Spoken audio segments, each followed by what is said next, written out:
Hello folks, Ram Ram ji. Today's topic is a very, very serious one indeed.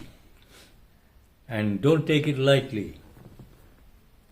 I hope as many of you see it, understand it, and pass it on to everybody. All your friends, groups, everybody. And if they have any doubts, please try and answer them or let me know. First, why are we having these problems today? It was not envisaged in the Partition Act. No. When India was partitioned by the British, there was no such thing as Muslims staying in India and Hindus staying in Pakistan or non-Muslims staying in Pakistan.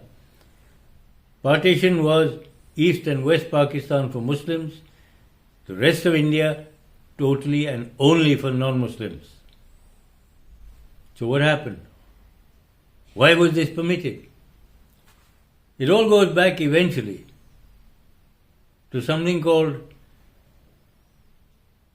the Nehru-Liaquat Ali Pact. Who was Liaquat Ali? Well, Mr. Liaquat Ali Khan was the first Prime Minister of Pakistan from 1947 to 1951. In 1950, I think this was signed on the 8th of April, 1950.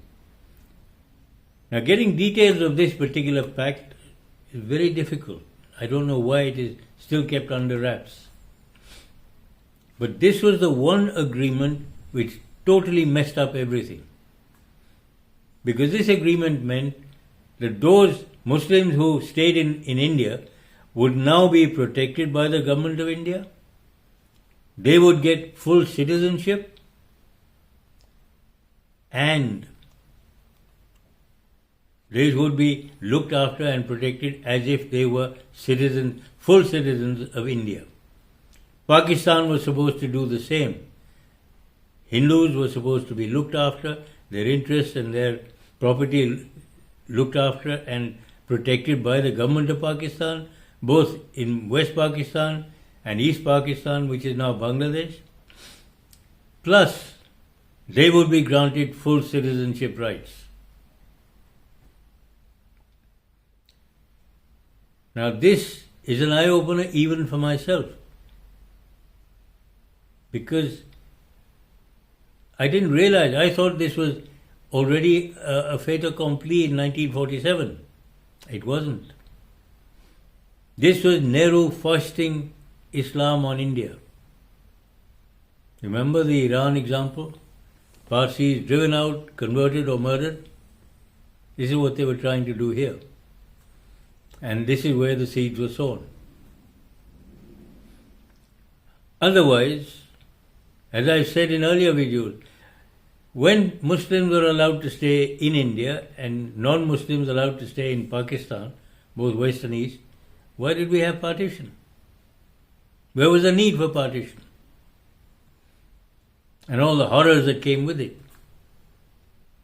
Horrors which people even today have not forgotten. Now you understand what's going on. And today the pace is hotted up. I've already told you in many videos, there must be somewhere between 60 and 70 million Bangladeshis, all illegal migrants in India. How did they get here? Because the Congress governments and the local governments of places like West Bengal had no idea of closing those borders. They just let people wander in as and when they felt like, especially after 1971. Now, it never made any sense to me. Why would they want to come here when they'd already gone to Bangladesh in 1947? Now we're beginning to understand. Now, we like to think of ourselves as secular. So we protect Muslims to the extreme. We made them super citizens of India, and Hindus are the oppressed lot. And they keep claiming, no, Muslims are frightened, they're being targeted. No, it is the Muslims who are targeting Hindus. And the Congress party has been aiding and abetting this targeting of Hindus and suppressing of Hindus. Nehru's other claim to fame or infamy, you remember Article 30 and 30A. You are permitted to teach Islam and Christianity and Sikhism anywhere, schools, colleges, universities. But you are not allowed to teach Hinduism. Certainly not in any government schools. You see, I think the Constitution says any teaching establishment which is aided or funded by the government, whether the state government or the central government, may not teach any religion. Therefore, no government school can ever teach Hinduism, according to that. And yet, almost all the Maulvis, the Maulanas and the Imams who teach at these madrasas, their salaries are paid by the state governments. Now you see the Waqf board. Each state has its own Waqf board. All their expenses, including those of the Waqf tribunal, are paid for either by the central government or by the state government. Why? No Hindu organization has such a deal. They don't get paid any salary. In fact, all donations to Hindu temples and Hindu trusts are taxed. I think 10%. Plus, any donations to Muslim organizations like Dargahs, even their halal certification, they don't pay any tax on it. Which makes them super citizens. They can do what they like. Halal certification was never authorized by the government of India or the state government, and yet they're charging it. It's like a jizya tax for being non-Muslim. And we're having to pay for it in a so-called secular or a Hindu majority country. Does that make sense? No, it doesn't. It can't. Now we've spoken at length about things like love jihad, land grab and so on. But something has slipped under our radar. And it's only now that even I'm aware of this. Remember I said, for instance, the nexus between the Congress party, which makes all the laws in favor of Muslims. Now, if those laws are in favor of Muslims, they are totally against Hindus. They're designed to suppress Hindus and make Muslims super citizens. I told you, like Hindu Civil Code, like Muslim Personal Law, like Article 370, like division of India by language. And then Rajiv Gandhi, in his madness, amended the Citizenships Act, saying that all those Bangladeshis who crossed into India up to December 31st, 1971 would automatically become Indian citizens. Why? Do Hindus crossing into Bangladesh get the same special treatment? Why should they get it here? They have their own country, stay there. Now something even more sinister. I'd only mentioned this in passing, the tribals and Dalits and so on are being converted forcefully or induced conversions. You know, things like you want jobs, you want this, you want that, become Muslim or embrace Islam. Now here's another. It's a combination of land jihad, land grab, love jihad. How? A whole lot of Bangladeshis come in from Bangladesh into West Bengal and then into Jharkhand,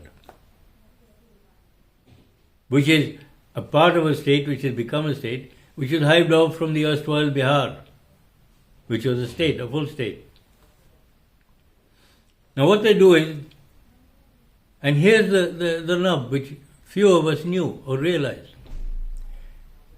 Law or conventions in tribal or Adivasi areas or Santhal areas are not quite the same as they are everywhere else. For instance, a girl in an Adivasi area or an Adivasi girl, she always has a certain amount of land in her name until she marries. Once she marries, her land is now mutated or transferred to the name of her husband, not her brother or her father or uncle, but her husband's name. So the husband acquires this land and becomes the landowner. You understand what I'm meaning? You get the gist. So once these guys coming from Bangladesh, they find one of these Adivasi girls and marry her. They become landowners and therefore citizens. Plus, being Muslim, they can marry 4 of them. They get 4 blocks of land. Plus, all their children will be brought up as Muslims. Because all these Bangladeshis, all illegal migrants, are all Muslims. Similarly, Rohingyas, they do the same thing. If any of them objects, she just gets thrown out. You know, you remember the old triple talaq? Talaq, talaq, talaq, and out she goes. And then they get another one. But all that land remains in their name. So they keep acquiring land and wives and more children. This tells you why, in recent times, the Adivasi population in Jharkhand has been going further and further down. From about 43%, it's gone down to about 26 or 28%, which is a hell of a drop, a huge drop. And the Muslim population has gone up to almost 38%, all Bangladeshis. Now you understand why CAA is essential, to find these Bangladeshis and send them packing back to Bangladesh. We don't need them here. All they're doing is creating problems. And every Muslim organization is hand in glove with the Congress party, the SP and Akhilesh Yadav, and also it seems the TMC, and of course the Yadavs in Bihar, Lalu Yadav and family.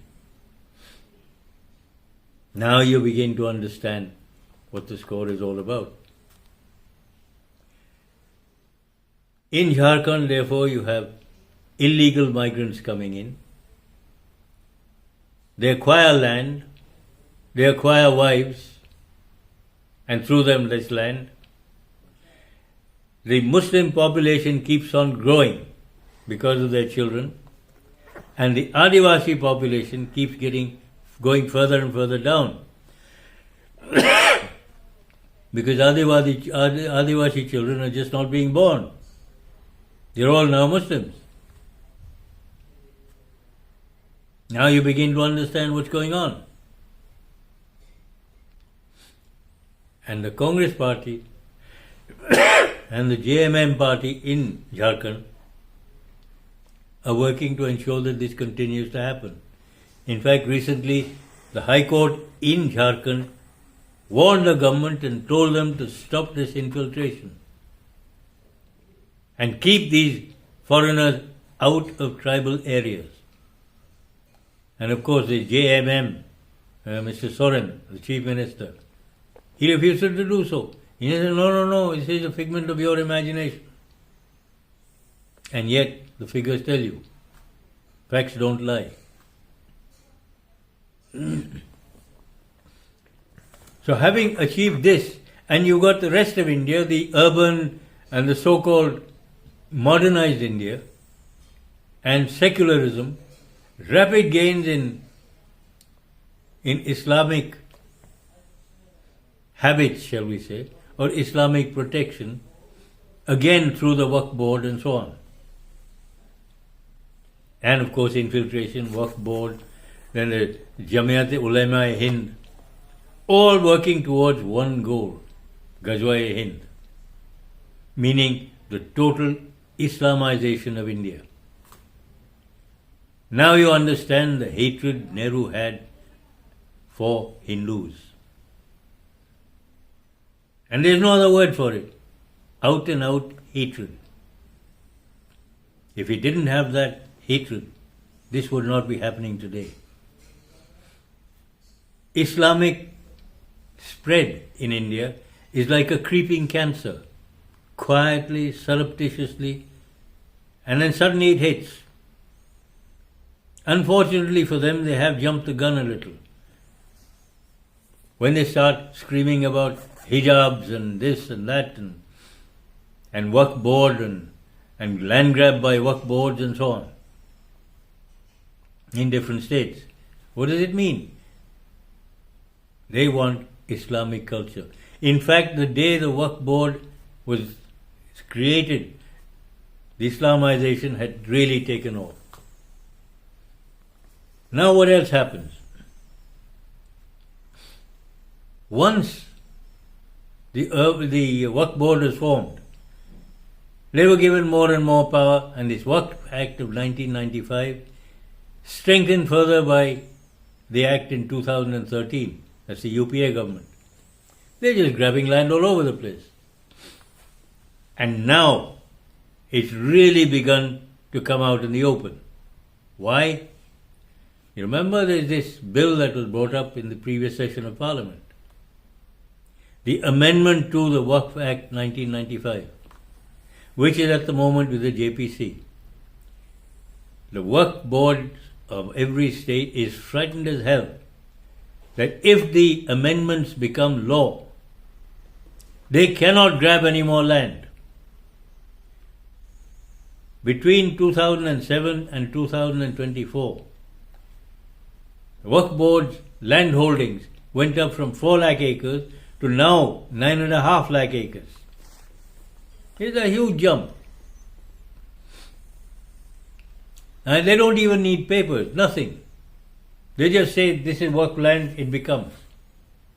Now see the impunity with which they have claimed something they are not supposed to do. They have claimed the land on which the new parliament buildings stand. That includes other government buildings like the Krishi Bhavan, Rail Bhavan, Udyog Bhavan, Motilal Nehru Marg, prime localities, which you and I can't even dream of buying. But they claim it as theirs. They claim the land on which the Indira Gandhi Airport stands. They claim all the land between Vasant Kunj and the airport. They've also claimed 30,000 acres of land, farmland in Kerala, land belonging to Hindus and Christians. They have claimed 15,000 acres of land in Vijayapura district in Karnataka. The government is now looking into what are the claims and how much have they taken over in Bidar district and Bijapur districts, also in Karnataka. The Waqf Board has taken over farmlands and lands from farmers in Madhya Pradesh. In Andhra, near Vijayawada, they've taken over, I think, 1,200 acres. They've taken over plenty of land in Maharashtra. Now I know there are elections coming up in both Jharkhand and Maharashtra. This is important because if a Congress or a Congress-allied government comes in either of those two states, you're going to lose a lot of your land to the Waqf Board. Once that happens, do remember one thing. Sharia law takes over this whole country, especially when it comes to land and land holdings. Now, if you want to lose your land, all your farmland and everything else, or you want to pay heavy taxes just to stay on your own land, which you have paid good money to buy, or your ancestors, your parents, your grandparents bought with their own hard-earned money, well, it's your own funeral. If you want to become Islamic, vote Congress. Otherwise, BJP. I'm leaving it to you. The choice is yours. Do you want to remain Hindu or do you want to become Muslim? You don't have any other choice. It is a straight fight between Hinduism and Islam. So please understand this. I'm not joking on this, and don't take this matter lightly. It is indeed serious. Remember, Mr. Modi and the BJP government's dream is to make India a developed nation by 2047. The Islamic dream is to make India an Islamic country by 2047. That is the difference, the basic difference between the Congress party and the BJP. The Congress party is pro-Muslim and totally anti-Hindu. Look back and see the laws. Why were Muslims granted full citizenship in 1950? If you were going to do that, why did we have partition at all? Totally unnecessary. Anyway, as I said, the choice is yours. You want to become Islamic, keep voting Congress. As for Rahul Gandhi, he would love to destroy our stock markets, make prices crash so that foreigners can buy it cheap. BRICS is trying to help us to stand on our own feet. Otherwise, we're all going to be American colonies. I said this in 1970. The Ford Foundation, aka the CIA, took it seriously and they worked their way around it. When I said economic colonization is a very real threat, well, they're doing it now with the supremacy of the dollar, with no other currency in sight. If the BRICS manage to bring in another alternative currency, very good. At least we'll have some way of standing on our own feet and being at least partly independent. UN is a farce where only 5 people or 5 nations have the power of veto. They control the world. Mean the world is already their colony. BRICS, I hope, will do something to stop that happening. Anyway, closer to home, as I said, the choice is yours. Do you want to become Islamic or do you want to stay Hindu? Remember, most Islamic countries end up as deserts. It is a natural progression for them. You have a look at any of those Islamic countries, North African coast, West Asia. They haven't a clue how to preserve land and so on. They don't care. They have never learned how to work. All they've done is loot others who have worked hard. Anyway, I won't say any more on this, but please vote sensibly to preserve our way of life. We don't want an Islamic or other closeted way of life. At least I don't. The choice is yours. Please pass this one on to all your friends groups and ask them to pass it on too, because this is something which concerns every one of us. The homes we live in are in danger of being taken away. Remember that. The rest is up to you. Bye.